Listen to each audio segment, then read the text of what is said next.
लोक जागर इंडिया। यही आने वाला कल है, यही मेरे देश का कल है।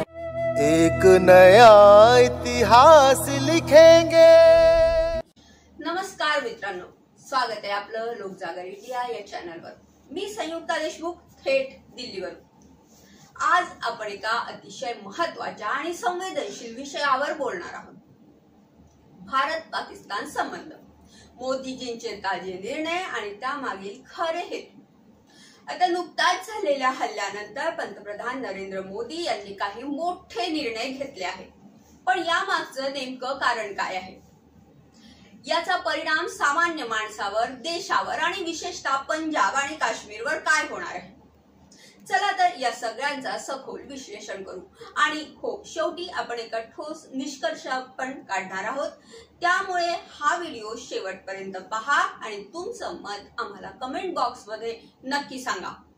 नुकताच एक हल्ला झाला आणि त्यानंतर मोदीजींनी काही कठोर निर्णय घेतले।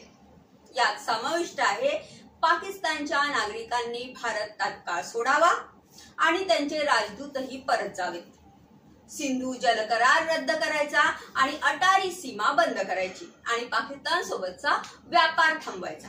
आता पाहायला गेलं तर हे निर्णय खूपच कठोर आहेत आणि ठोसही वाटतात, पण खरंच ही कारवाई फक्त पाकिस्तानला धडा शिकवण्यासाठी आहे की यामागे काही वेगळीच रणनीती आहे? चला तर याचा खोलात जाऊन विचार करूया। सर्वात मोठा निर्णय म्हणजे अटारी सीमेवरून व्यापार बंद करणं।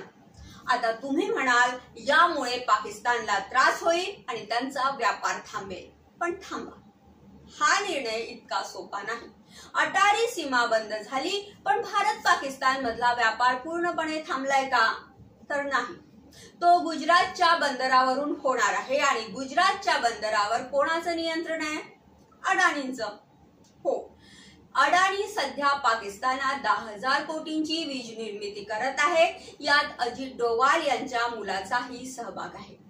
म्हणजेच पाकिस्तान सोबत व्यापार बंद झाला असं दाखवताना तो खरं तर गुजरातच्या व्यापाऱ्यांना फायदा देण्यासाठी हलवण्यात आलाय। आता त्यामुळे पंजाब सरकारचा महसूल थांबेल, पंजाबी लोकांचं नुकसान होईल आणि केजरीवाल यांच्या आप सरकारवर दबाव येईल। मोदीजींनी एका दगडात 4 शिकार केल्या।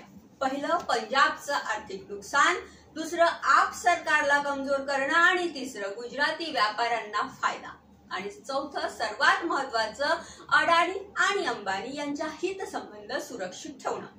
पण यात एक धोकादायक गोष्ट आहे।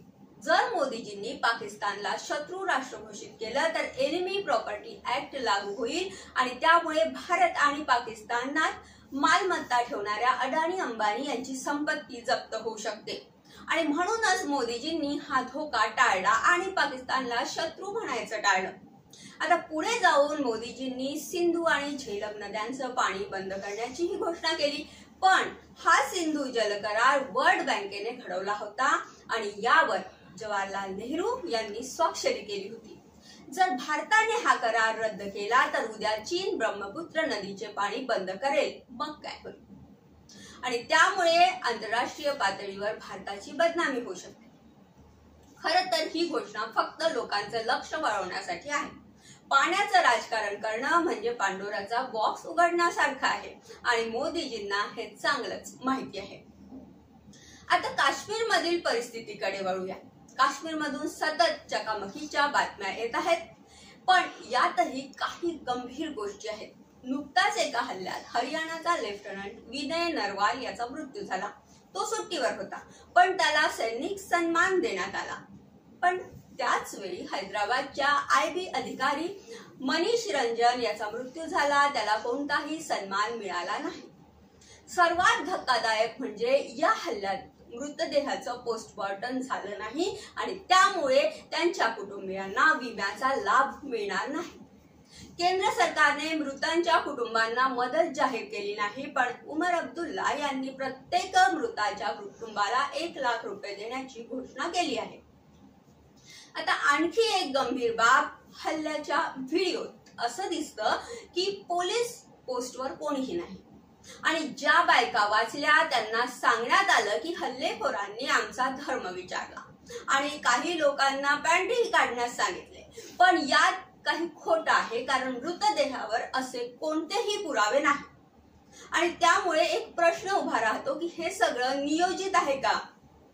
एनडीटीव्हीने जारी केलेल्या व्हिडिओत असं दिसतं की हल्लेखोर उभे राहून गोळीबार करतात आहे आणि ज्या पद्धतीने लोकांना सांगण्यात आलं की धर्म विचारला गेला, कपडे काढण्यात आले, हे सत्यापासून फार दूर आहे. जर पोस्टमॉर्टम झालं असतं तर सत्य समोर आलं असतं, पण घाईघाईने मृतदेह ताबूत ठेवून पाठवून देण्यात आले. आता या सगळ्यांचा निष्कर्ष काय? तर मित्रांनो, मोदीजींचे हे निर्णय दिसायला कठोर वाटतात, पण त्यामागे एक मोठा खेळ आहे. पहिला आर्थिक खेळ, अटारी सीमा बंद करून पंजाबचं नुकसान आणि गुजरातच्या व्यापाऱ्यांना फायदा. दुसरा राजकीय खेळ, आप सरकार आणि पंजाबी समाजाला कमजोर करणं. आणि तिसरा उद्योगपतींचं संरक्षण, अडाणी अंबानी यांचे हितसंबंध सुरक्षित ठेवणं. आणि चौथा काश्मीरमधील गोंधळ हल्ल्यामागील सत्य लपवण्याची नियोजित कथा रचणं. मोदीजी एक व्यापारी मानसिकता ठेवून काम करतात. संकटातही ते संधी शोधतात, पण त्यामुळे सामान्य माणसाचं नुकसान होत आहे. काश्मीरमधील लोकांना मदत नाही, मृतांच्या कुटुंबांना आधार नाही आणि हल्ल्याचं खरं सत्य समोर येत नाही. सरकारने पारदर्शकता दाखवावी, मृतदेहांचं पोस्टमॉर्टम करावं, कुटुंबांना योग्य ती मदत द्यावी आणि हल्ल्यामागील सत्य जनतेसमोर आणावं. तसेच पाकिस्तान सोबतच्या निर्णयाचा सामान्य माणसावर काय परिणाम होणार याचाही विचार करावा. तुम्हाला हे विश्लेषण कसं वाटलं? मोदीजींचे निर्णय खरंच देशाच्या हिताचे आहेत की यामागे काही वेगळे खेळ आहे? तुमचं मत कमेंट बॉक्समध्ये नक्की सांगा. असंच खरं आणि सखोल विश्लेषण पाहण्यासाठी आमचं चॅनल लोकजागर इंडियाला सबस्क्राईब करा, लाईक करा, बेल आयकॉन दाबा. पुन्हा भेटू एका नव्या विषयासोबत. तोपर्यंत जय हिंद. आने वाला कल है, यही मेरे देश का कल है. एक नया इतिहास